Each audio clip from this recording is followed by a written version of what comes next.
بسم اللہ الرحمن الرحیم فصل لربک وانحر ان شانئک هو الابتر آمنت باللہ صدق اللہ المولانا العلی العظیم۔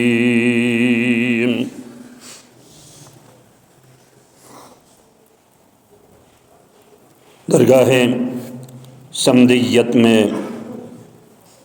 حمد و ثنا کے بعد درگاہ رسالت میں درود السلام محمد و آل محمد پر لامحدود درود السلام کے بعد قرآن کریم فرقان مجید میں سے مختصر ترین سورہ مبارکہ یعنی سورۃ الکوثر کی آخری دو آیتیں آپ کی خدمت میں تلاوت کرنے کی شرف حاصل کی ہے۔ آج ذی الحجہ کی 5ویں تاریخ ہے۔ عید الاضحیٰ یعنی یوم قربانی آج سے ٹھیک 5 دن بعد انشاءاللہ العزیز قریب ہے۔ تو ذی الحجہ کی اس بابرکت ایام کی مناسبت سے کیونکہ قربانی قریب ہے اس لیے مناسب سمجھا کہ آج کا جو خطبے کا جو عنوان ہے موضوع ہے وہ قربانی ہی کے حوالے سے ہو۔ اس سلسلے میں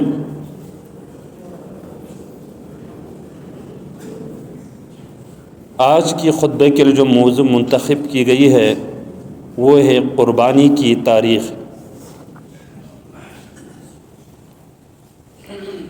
قرآن کریم فرقان مجید سورۃ الکوثر کی آیہ مبارکہ تلاوت کی گئی ہے جس میں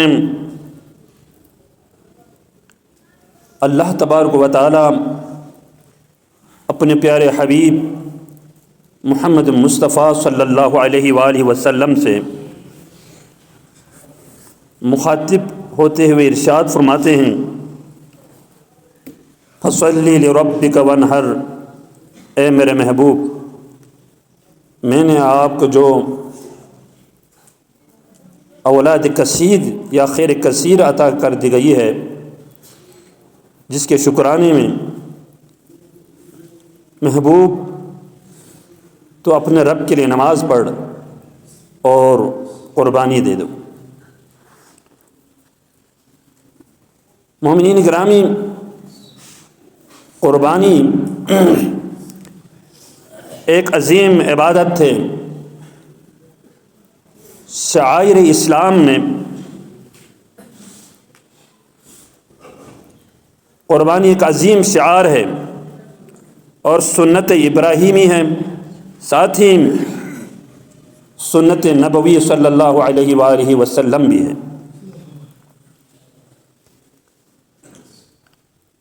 اس کی تاریخ اتنی ہی قدیم ہے جتنی انسانی تاریخ جتنی قدیم ہے اتنی ہی قربانی کی تاریخ بھی قدیم ہے۔ تاریخ اسلام میں سب سے پہلی قربانی حضرت آدم علیہ نبینا علیہ الصلاۃ والسلام کی 2 بیٹوں یعنی حضرت حابیل اور قابیل نے پیش کی۔ یہ سب سے پہلی قربانی تھی، چنانچہ اللہ تبارک و تعالی قرآن حکیم فرقان مجید میں ارشاد فرماتے ہیں وَاتْلُ عَلَيْهِمْ نَبَأَ بَنِي آدَمَ بِالْحَقِّ اذ قرب قربان فتقبل منهم فتقبل من احدہما ولم يتقبل من الاخر۔ اے رسول، آپ اہل کتاب کو کہہ دیجئے کہ آدم علیہ السلام کے دو بیٹوں کا واقعہ صحیح طور پر پڑھ کر سنا دیجئے۔ جب ان میں سے ہر ایک نے اللہ کے لیے کچھ نیاز پیش کی، یعنی قربانی پیش کی، تو ان میں سے ایک کی قربانی مقبول ہو گئی اور دوسرے کی قبول نہیں کی گئی۔ علامہ ابن کثیر رحمۃ اللہ علیہ نے اس آیت کے تحت حضرت ابن عباس رضی اللہ تعالی عنہ سے روایت نقل کی ہے کہ جب حابیل نے مینڈے کی قربانی پیش کر دی اور قابیل نے کھیت کی پیداوار میں سے کچھ غلہ صدقہ کر کے قربانی پیش کی، یعنی ایک کی طرف سے مینڈے پیش کر دی گئی اور دوسرے کی طرف سے کھیت میں سے غلہ لا کر پیش کر دیا گیا۔ تو اس زمانے کے دستور کے موافق، اس وقت دستور یہ تھا کہ آسمان سے بجلی گر جاتا، جس کی قربانی قبول ہونا ممکن تھا، قبول ہونا تھا، تو اس کی قبولیت کا یہ پہچان تھا کہ وہ اسی پر راکھ ہو جاتے، ختم ہو جاتے اس آسمانی بجلی گرنے کی وجہ سے۔ تو قابیل کی قربانی قبول نہ ہونے کی وجہ، تو یہاں پہ اللہ تبارک و تعالیٰ نے حضرت حابیل علیہ السلام کی قربانی قبول فرمایا۔ بجلی گرنے کی وجہ سے وہ راکھ ہو گئے، وہ وہاں پہ یہی ختم ہو گئے، تو اس کی قربانی قبول کی، اور قابیل کی قربانی اللہ تبارک و تعالیٰ نے قبول نہیں کی گئی۔ تو قابیل کی قربانی نہ ہونے کی وجہ اگلی آیت میں اللہ تبارک و تعالیٰ نے یہ بیان کی گئی کہ قابیل صاحب تقوی نہ تھا۔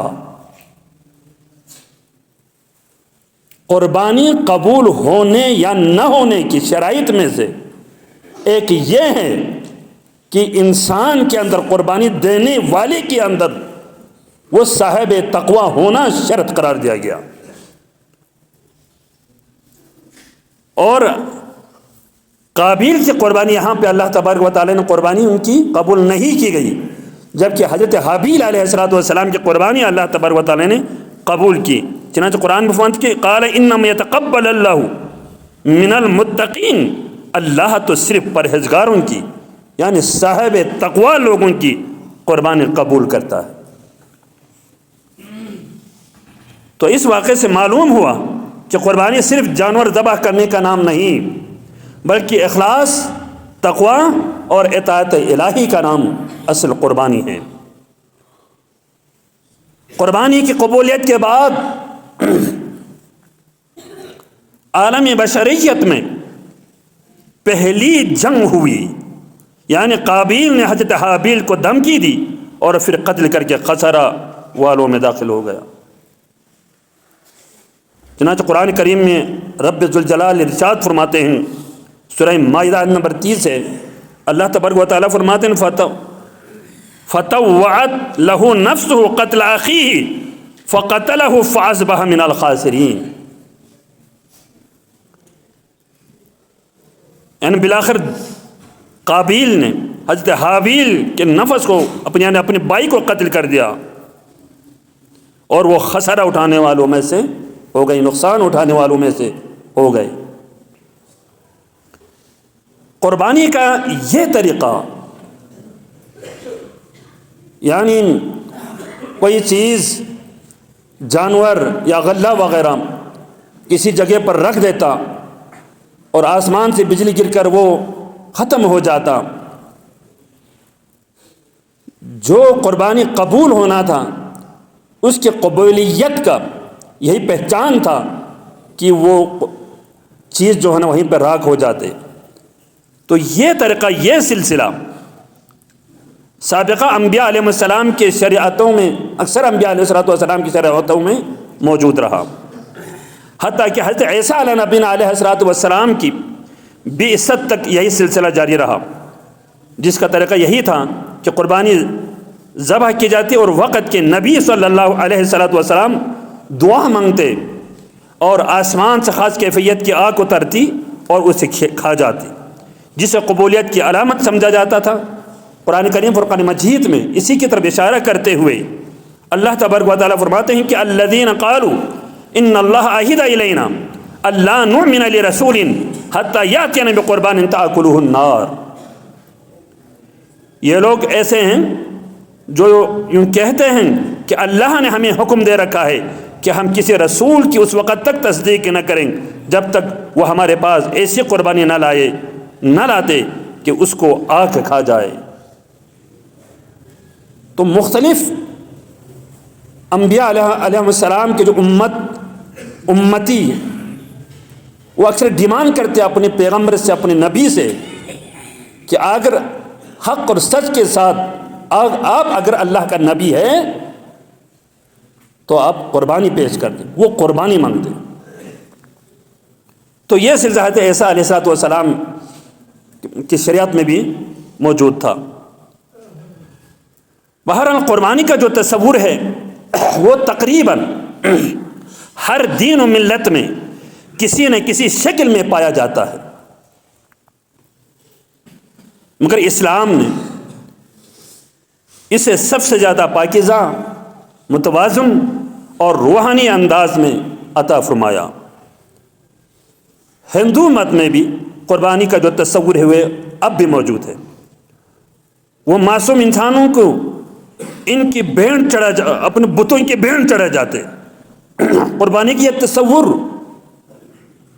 اب بھی ہندو مت میں موجود ہے، لیکن جدید دور میں یہ لوگ اس انسانی قربانی کو پوشیدہ رکھا جاتا ہے۔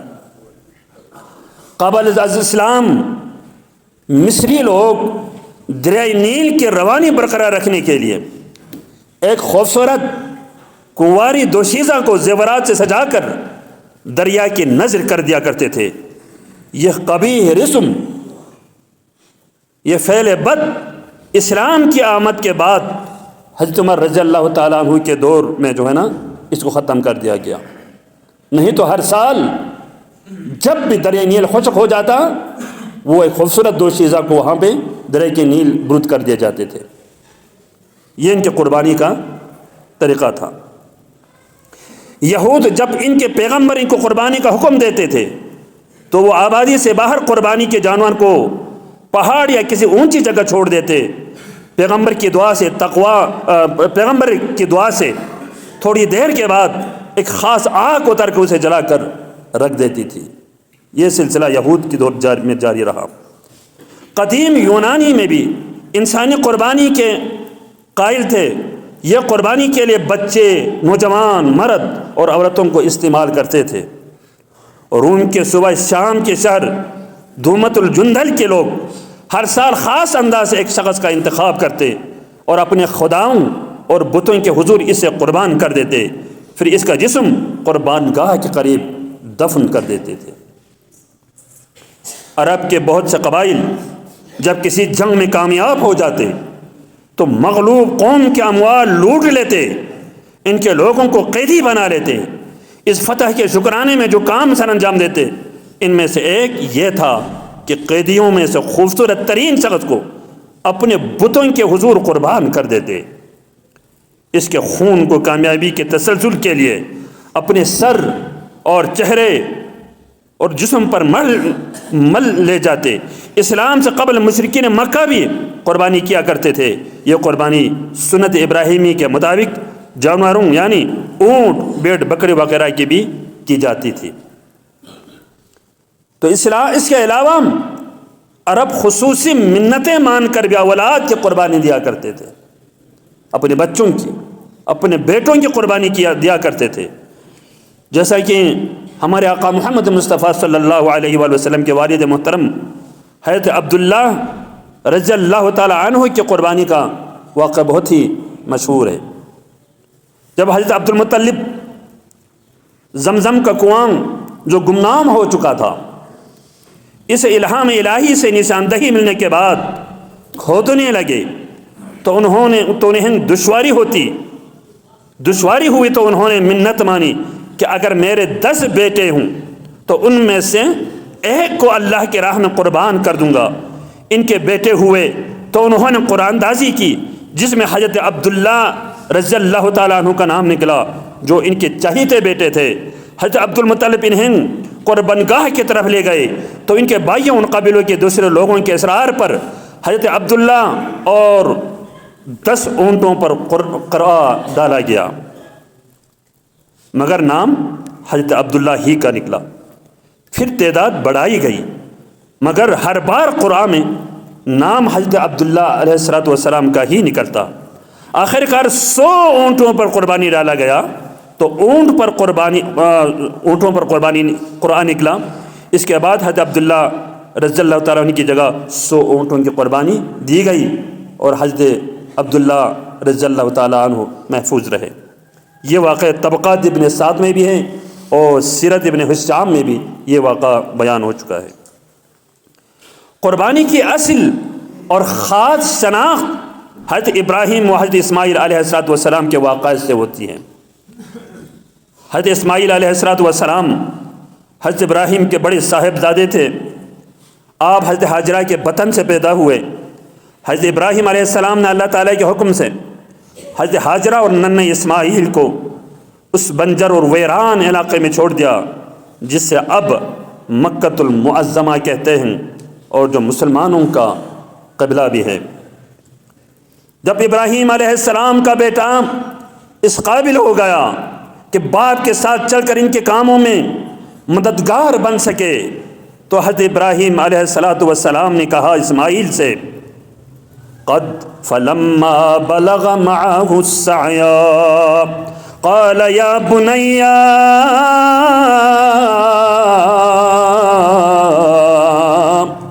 إني أرى في المنام أني أذبحك فانظر ماذا ترى۔ یعنی جب ابراہیم علیہ السلام کا بیٹا اسماعیل علیہ السلام کے ساتھ چلنے پھرنے کے قابل ہوا تو ابراہیم نے بیٹے اسماعیل سے فرمایا اے میرے بیٹے، میں خواب میں دیکھتا ہوں کہ میں تمہیں ذبح کر رہا ہوں، اب میرے بیٹا تمہاری کیا رائے ہے؟ سعادت مند بیٹا بھی تو خلیل اللہ کا بیٹا تھا، کہنے لگے یا ابت افعل ما تؤمر ستجدنی انشاء اللہ من الصابرین۔ ابا جان، آپ وہ کام کر گزریں جس کا آپ کو میرے پروردگار نے حکم دیا گیا ہے، آپ انشاءاللہ مجھے صبر کرنے والوں میں پائیں گے۔ یہ محض باپ بیٹا کا واقعہ نہیں بلکہ قیامت تک کے مسلمانوں کے لیے اطاعت، تسلیم و رضا اور قربانی کا عظیم درس ہے۔ سکھایا کس نے اسماعیل کو آداب فرزندی، کھلے راز حقیقت کی ذرا قرآن اٹھا دیکھو۔ ایسے اطاعت گزار بیٹا، فرمان بردار بیٹا، تسلیم و رضا والی بیٹا اللہ تبارک و تعالیٰ نے حضرت ابراہیم علیہ السلام کو عطا کر دی تھی۔ جب باپ بیٹا قربانی کے لیے تیار ہوئے اور باپ نے بیٹے کو قربان کرنے کے لیے مقام مینا پر چہرے کے بل لٹا دیے، ارشاد باری تعالیٰ ہوا قد صدقت الرؤیا انا کذالک نجزی المحسنین انا ھذا لہو البلاء المبین۔ اے ابراہیم، آپ نے خواب کو سچا کر دکھایا، بے شک ہم نیکی کرنے والوں کی اسی طرح جزا دیتے ہیں، بلا شبہ یہ ایک کھلی آزمائش تھی۔ وَفَدَيْنَاهُ بِذِبْحٍ عَظِيمٍ، اور ہم نے اے ابراہیم ایک بڑی قربانی بطور فدیہ دے کر اس بیٹے کو چھڑا لیا۔ وَتَرَكْنَا عَلَيْهِ فِي الْآخَرِينَ، اور پچھلے لوگوں میں اس کا ذکر خیر، یہ طریقہ، یہ سنت ہم نے چھوڑ دیا۔ مومنین گرامی، ہمارے آقا حضرت محمد مصطفیٰ صلی اللہ علیہ وآلہ وسلم نے حضرت ابراہیم علیہ السلام کی عظیم سنت کو زندہ رکھتے ہوئے قربانی کے اس مبارک سلسلے کو جاری فرمایا، خود بھی ہر سال قربانی ادا فرمائی اور اپنی امت کو بھی اس عظیم عبادت کی ترغیب دی۔ یوں قربانی سنت ابراہیمی اور سنت مصطفی دونوں کی روشن یادگار بن گئی، جو قیامت تک اہل ایمان کے جذبہ اطاعت، ایثار اور بندگی کی علامت رہے گی۔ اور حضرت اسماعیل کی اس قربانی کی یاد میں مسلمان ہر سال 10 ذی الحج کو عید الاضحیٰ مناتے ہیں اور جانوروں کی قربانی کر کے سنت ابراہیمی ادا کرتے ہیں۔ یہ حقیقت ہے کہ قربانی کے عمل میں واقع ذبح اسماعیل علیہ السلام کو خاصا دخل موجود ہے۔ اس واقعے میں نوع انسانی کے لیے بڑی نصیحت ہے کہ ہم نے قرار کیا کہ جو کچھ ہمارے پاس ہے وہ ہمارا نہیں، اللہ کا ہے۔ ہم اللہ کے حکم پر چلیں گے اور اس کے حکم پر اپنی خواہشات سے بے پرواہ ہو جائیں گے۔ چنانچہ اللہ تعالیٰ کا خود قرآن کریم میں ارشاد فرماتے ہیں، لَن يَنَالَ اللَّهُ لُحُومُهَا وَلَا دِمَاؤُهَا وَلَٰكِن يَنَالُهُ التَّقْوَىٰ مِنكُمْ۔ اللہ کو نہ ان کا گوشت پہنچتا ہے نہ خون، بلکہ تمہارا تقویٰ اس تک پہنچتا ہے۔ لہذا قربانی کا اصل مقصد دلوں میں تقویٰ، اخلاص، ایثار اور اللہ کی رضا پیدا کرنا ہے۔ اگر انسان جانور تو ذبح کرے مگر نفس، تکبر، حسد اور لالچ اور گناہوں کو ذبح نہ کرے تو قربانی کی روح حاصل نہیں ہوتی۔ آج امت مسلمہ کو حضرت ابراہیم علیہ السلام جیسا یقین، حضرت اسماعیل علیہ السلام جیسی اطاعت اور حضرت نبی کریم صلی اللہ علیہ وسلم جیسے سنت سے محبت کی ضرورت ہے۔ ہمیں چاہیے کہ قربانی کو صرف رسم نہ بنائیں بلکہ اس کے ذریعے غریبوں اور محتاجوں کا خیال رکھیں، رشتہ داروں میں محبت پیدا کریں، تکبر اور خود غرضی کو ختم کریں، اللہ کی رضا کو مقدم رکھیں۔